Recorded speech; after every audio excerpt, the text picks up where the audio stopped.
On the surface, it seems like something small.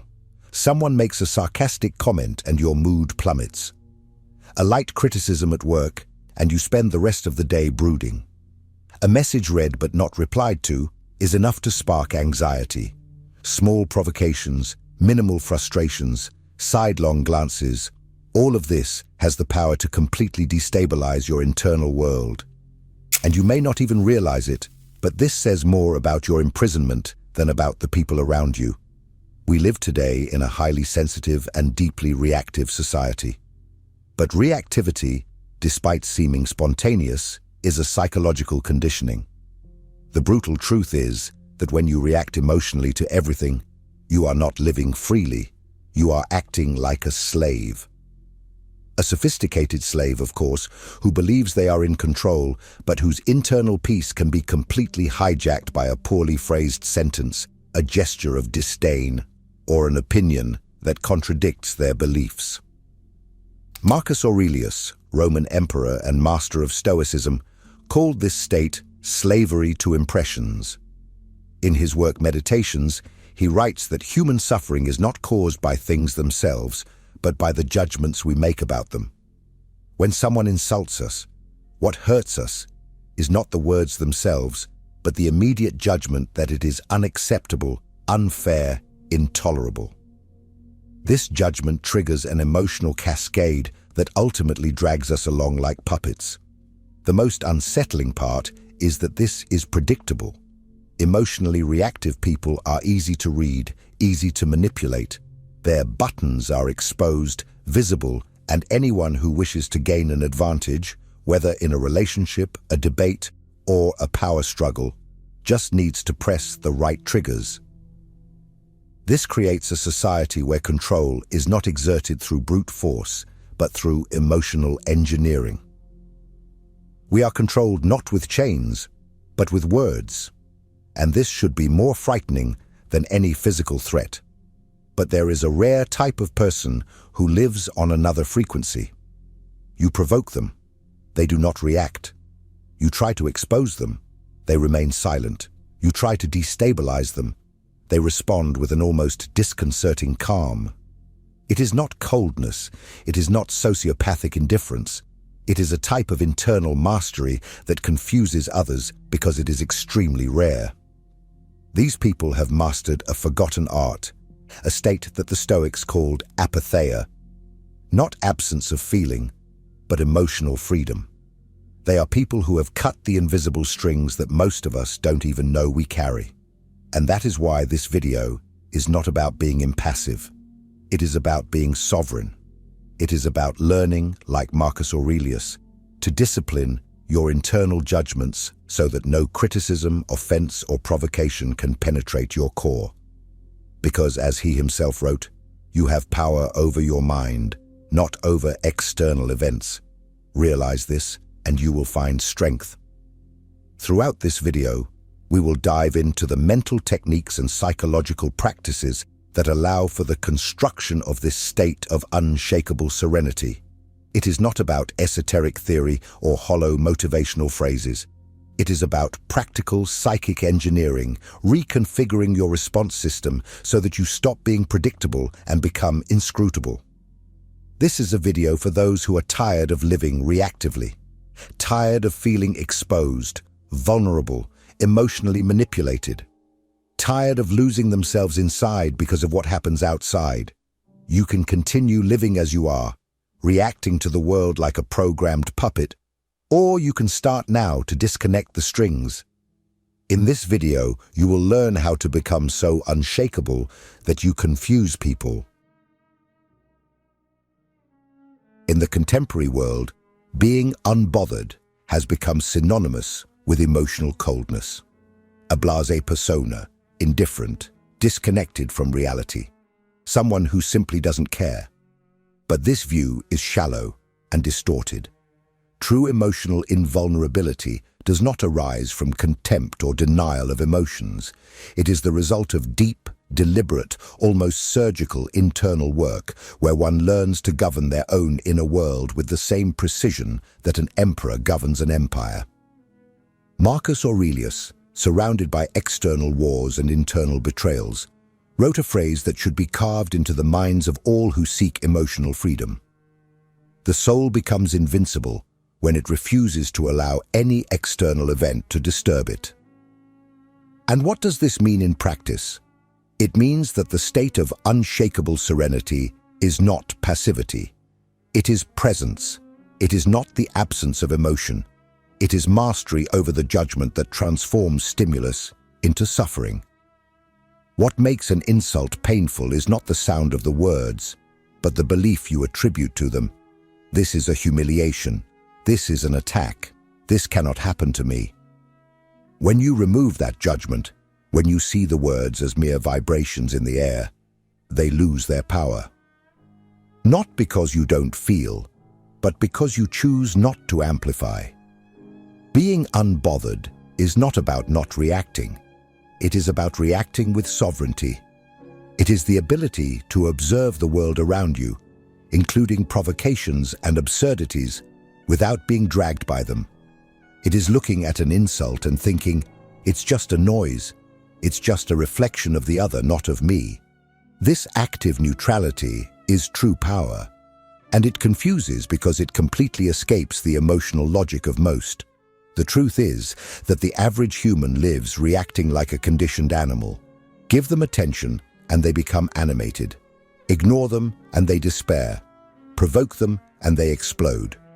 Most people are emotionally predictable, and that is why they are easy to control. Their reactions follow such clear patterns that they can be manipulated with a simple comment or a calculated gesture. The one who masters their reactions, on the other hand, becomes an anomaly in the system. They do not dance to the music. They listen, evaluate, and decide if it is worth dancing, and almost always, it is not worth it. This person, who seems immune, untouchable, almost invincible, was not born that way. They trained. They reconfigured the way they perceive reality. They learned to place filters between stimulus and response. They learn to interpret events objectively, without the drama that the mind tends to project. And the result of this is that they do not become destabilized. They remain centered, present, aware. And this is deeply uncomfortable for those who live to manipulate, control, and extract reactions from others. The unbothered state is, therefore, a construction, an internal system built on Stoic foundations that challenge the way you have been conditioned to live. It is not about not feeling. It is about feeling with maturity. It is not about ignoring. It is about observing without losing oneself. It is not about being cold. It is about being free. But how to build this state? How, in practice, to develop this invisible armor against the emotional attacks of everyday life? Marcus Aurelius not only theorized about this, he left a manual, and it all starts with a single transformative idea: the dichotomy of control. It is about this that we will talk in the next part. If this content is making sense to you, click the subscribe button and subscribe to the channel. Thank you for your support. Before any technique, before any change in behavior, there is a mental foundation that needs to be established. A truth so simple and so powerful that, if truly internalized, it can completely redefine your relationship with the world. The dichotomy of control. Marcus Aurelius and the Stoics began their days with this reminder: some things are up to me, others not. This phrase, at first glance trivial, hides an internal revolution. The key to emotional freedom is to clearly and continuously recognize that all the suffering we feel in the face of the external world arises from the illusion of control over what we cannot control. You do not control what others think of you. You do not control whether you will be praised or ignored. You do not control whether you will be loved, betrayed, respected, or despised. You control solely and exclusively how you interpret what happens. This radical separation between what is under your domain, your judgments, your actions, your choices, and what is outside, everything else, is the foundation of true emotional invulnerability. Marcus Aurelius, even being the most powerful man in the world, wrote, "You have power over your mind, not over external events. Realize this, and you will find strength." But why is this understanding so difficult? Because we have been programmed from an early age to seek control where there is none, wanting others to understand us, expecting the world to treat us fairly, wishing everything happens according to our plans. This expectation generates frustration, anger, resentment. And it is precisely there that we lose power. Imagine someone insults you. If you believe that the offense has the power to hurt you, you have already ceded control. You are saying, "My peace depends on what this person said." But if you apply the dichotomy of control, the scenario changes completely. The insult belongs to the other. The judgment of the insult is yours. You can observe, analyze, breathe, and let it pass. You maintain your sovereignty. The mind that deeply understands this becomes a fortress. Events cease to be tragedies. Criticisms become data.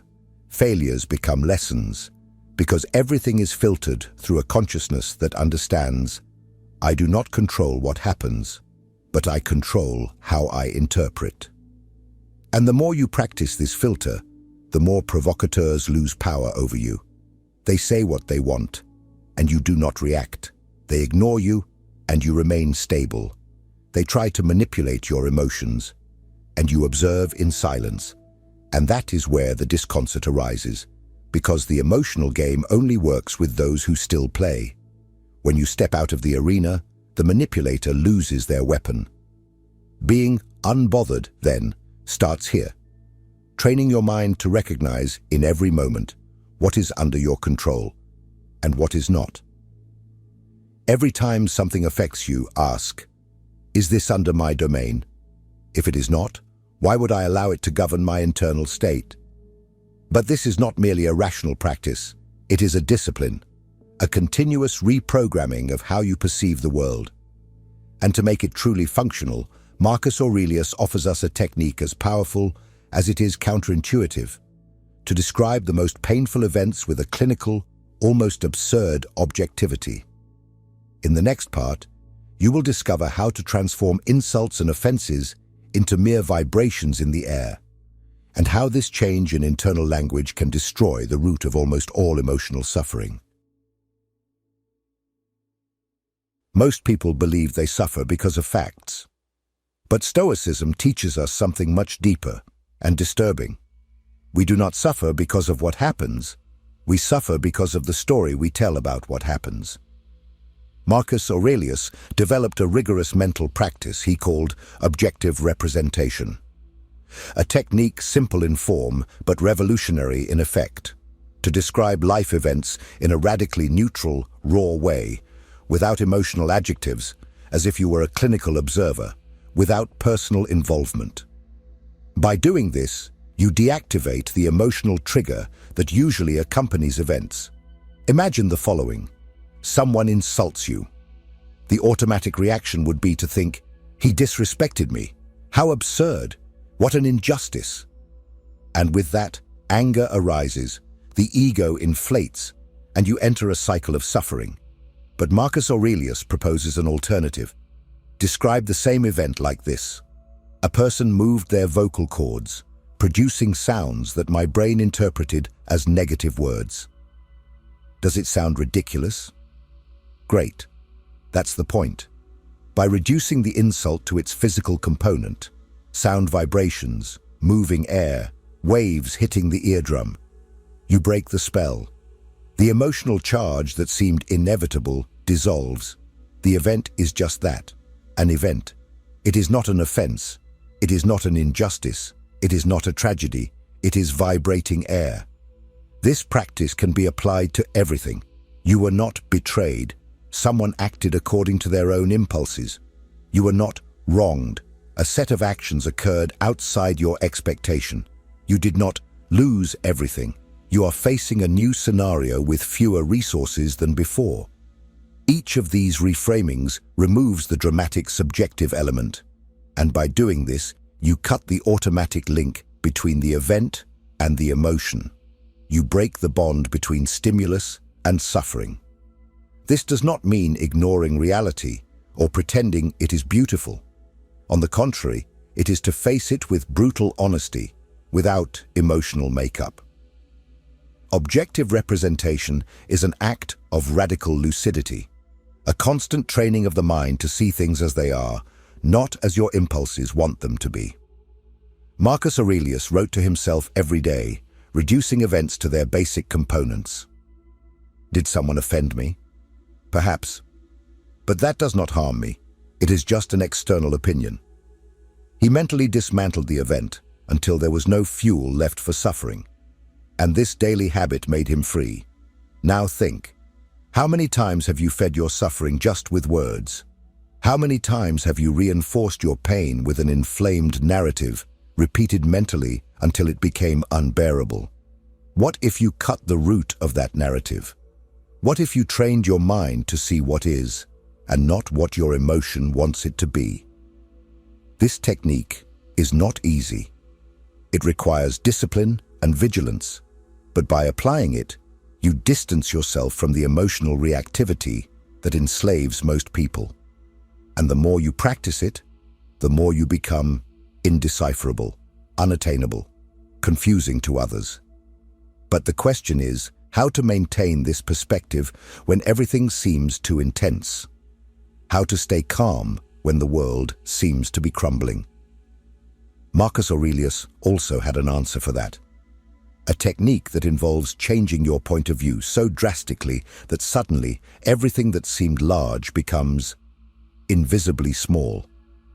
In the next part, we will explore the transcendental power of the Stoic technique known as view from above, and how it can dissolve anxieties in seconds by showing you how irrelevant the problems that today seem unbearable really are.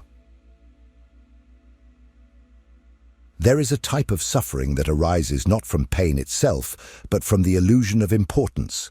The human ego, anxious, needy, dramatic, wants to believe that everything revolves around it, that every offense is personal, every mistake is unforgivable, every problem is immense and urgent.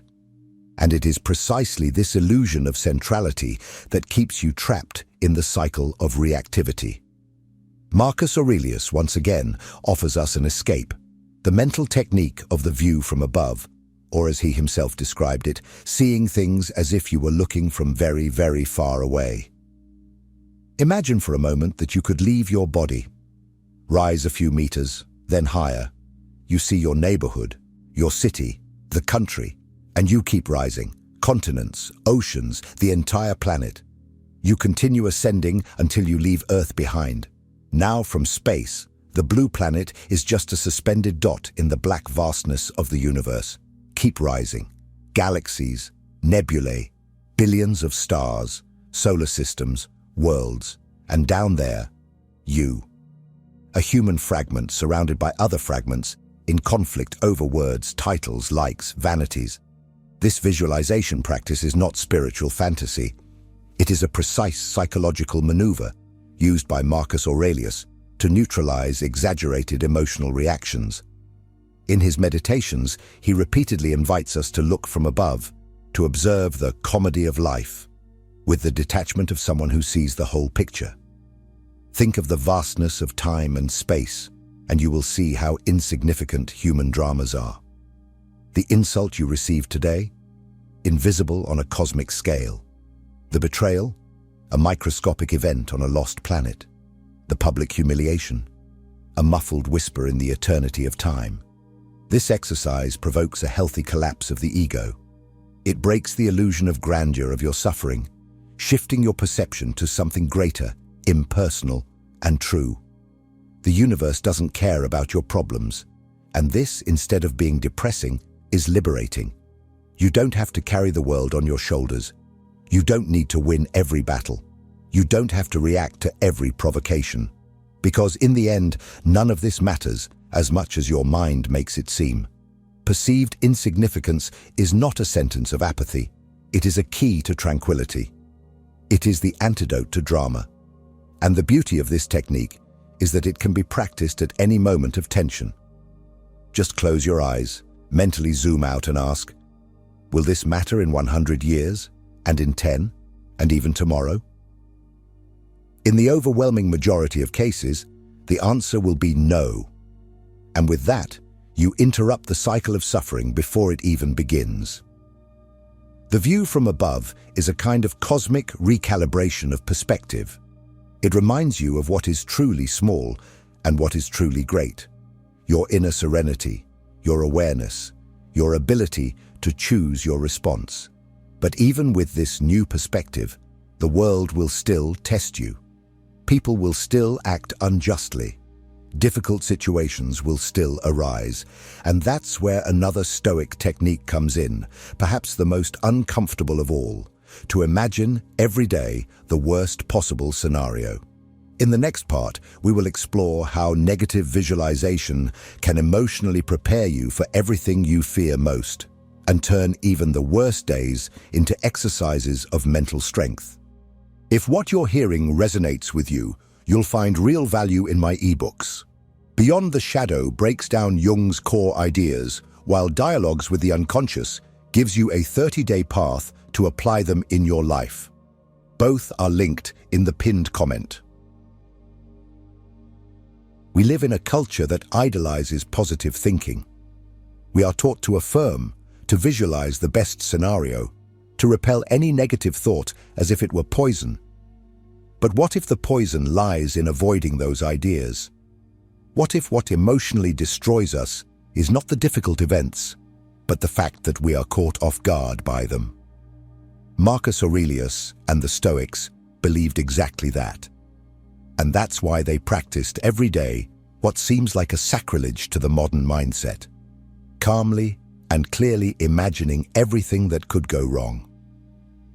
This practice is called negative visualization, premeditatio malorum, and its logic is as brutal as it is liberating. If you train your mind to accept the arrival of the worst, then nothing can surprise you, and therefore, nothing can shake you. Imagine starting your day by telling yourself, today I will probably be criticized. I might be ignored, I could be betrayed, ridiculed, discredited. People will treat me with disrespect, and things beyond my control will go wrong. But none of this will have the power to disturb me, because none of it belongs to what truly matters. By anticipating negative events as possible, and not as impossible, you build an emotional shield. You kill the surprise, which is the true trigger of pain. The problem is not the criticism, it's expecting approval and receiving disdain. The problem is not failure, it's believing in victory as guaranteed. The shock between expectation and reality is what breaks the emotional state of most people. The Stoics eliminate the shock by removing the expectation. And there's more. By visualizing the worst-case scenarios, you not only prepare the mind, you also relativize the impact. You begin to realize that even the events you fear the most, being rejected, losing someone, failing publicly, are just human experiences. Challenging, yes, but transient. And by facing them head-on, you reduce their power over you. The monster you face loses its teeth. Marcus Aurelius constantly wrote about the impermanence of things, including pain. He said, "All these things that now seem to oppress you have already oppressed others before you, and many, after you, will also face them. None of them are new. All are bearable." Negative visualization is not pessimism. It is strength. It is courage. It is saying, even if everything goes wrong, I will be okay. And by cultivating this strength, something fascinating happens. When the worst doesn't happen, and it almost never does, you feel at an advantage. Everything becomes a bonus. The respect you didn't expect, the opportunity that arose, the unexpected kindness, everything turns into psychological profit. And perhaps the most powerful effect of this practice is the following. It breaks the emotional dependence on good luck. You no longer need the world to treat you well to stay balanced. You don't need guarantees to move forward, because you have trained your mind to be strong even when everything is against you. But there is one final question that Marcus Aurelius liked to ask, and that cuts any emotional reaction at the root. If I died tomorrow, would this have mattered? In the next part, we will explore the transformative power of the meditation on death and how remembering your own mortality can be the key to maintaining calm, clarity, and focus even in the most chaotic situations of life. If you knew that tomorrow would be your last day of life, would you still care about the unanswered message, about the hurtful comment, about the unfair criticism, the gratuitous offense, the silent rejection? The answer, for any lucid person, is no. Because in the face of death, everything that seemed significant reveals itself to be trivial. Every hurt loses its meaning. Every dispute dissolves. The reminder of finitude has a brutal power. It purifies. Marcus Aurelius, even being the emperor of Rome, repeated to himself like a mantra, "You will die. Maybe today, maybe tomorrow, and everything you are living now will be erased." But he did not say this with bitterness. He said it with relief. Because by remembering his own death, he regained the correct perspective, what really matters. The Stoic practice of memento mori, remember that you will die, is not morbidity, it is clarity. It is a sharp blade that cuts through illusions. When you contemplate your mortality every day, you become less manipulable, less affected, less vulnerable, because you already know what is at stake and what is not. You stop worrying about others' approval because you realize that even those who judge you will also die. You stop wasting time on resentments because you understand that your life is too short to feed them. You become more present, more aware, more serene, because death reminds you that every moment is a miracle that will not be repeated. And more than that, you become freer. Free to not respond, free to not retaliate, free to not care, because what others say, think, or expect simply carries no weight compared to the undeniable fact that everything ends, including you. And that is why truly unbothered people confuse others, because they are not playing the same emotional game. They do not need to win debates, prove their worth, defend themselves, or counterattack. They know the secret. All of this disappears in the inevitable silence of death, so they choose to live lightly, with focus, with peace. This is the essence of Marcus Aurelius's Stoicism. It is not about being cold, it is about being free. Free from the need for control, free from the dependence on validation, free from the illusion of permanence. It is looking at the chaos of the world and still keeping the mind in silence. Because nothing, absolutely nothing, has more power over you than you yourself. And if you have made it this far, you are no longer the same person who started this video. Now you know that the state of unshakable serenity is not inaccessible. It is trainable, it is practicable, and it is absolutely necessary, especially in a world that profits from your reaction. So now it's up to you. Comment below. I choose not to react.